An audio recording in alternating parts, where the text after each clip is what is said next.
Yan ang mga idol, ang sapatos niyang bagong binili. Yan, order sa TikTok. Yan, gusto na niya yan, ganyan. Tapos yung uniform niyang pantalon, bago din namin yan binili. Kasi yung mga uniform niya, hindi na kasya sa kanya. Tangkad ng bata na to.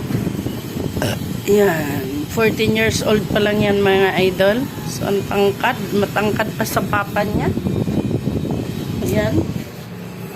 Saka dating ng sapatos, subok agad. Tapos yung pantalon binili namin kagahapon sa Kiko, gawa ngang hindi na kasya yung uniform niya. Talikod ka nga. Yan mga idol, oh.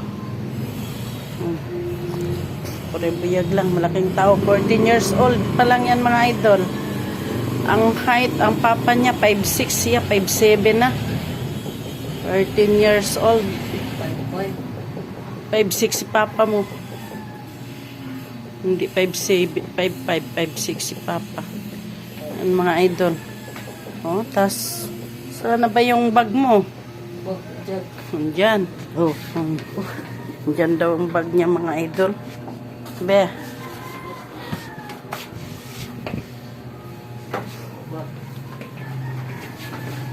Ano mo yung puan?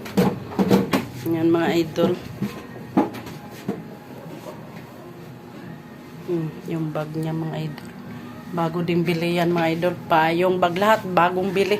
Ayaw niyang gusto niya bago lahat. Papasok daw siya, gusto niya bago lahat. I-straight ang likod, huwag yung bako-bako. Ang pangit yung bako-bako. Huwag kang magbabako-bako maglakad ha. Pangit yan, straight tulad sa mama. Huwag yung magbako-bako. Yan mga idol, ang ako na anak, nag-iisa lang yan mga idol. Yan, mahal na mahal yan ni mama at papa. Yan, intaw ng aming anak mga idol. Nakatilok pag yun may mga idol. Pero nag-iisa lang. Pero okay lang yan mga idol. Kasi aming anak, kahit isa lang. Mahal na mahal yan ni mama at papa. Pogi yan mga idol. Yan. Wala pa, 2 seconds pa lang. Hindi ka mag-advertise nito. 2 minutes? Hindi 2 seconds? Ay, 2 minutes pala. 2 seconds, 2 minutes pala. Yan mga idol. Sabi hi. Harap. Hi. Sabihin mo, binata na po ako nanay. Sabihin si nanay Insay. Sabihin si nanay. Si Tatay Bert pa. Tatay Bert. Binata na po ako tatay. Sabihin mo. Si Tatay Pakanot pa. Si Kuya Ubit pa. No. Paborito niyang pinsas, kuya niya Ubit. Yan ang pinaka-paborito niya. Kasi inaano sa niyan eh. Kuya niya Ubit yung pinaka-paborito niya sa lahat. At saka kuya niya Ipi.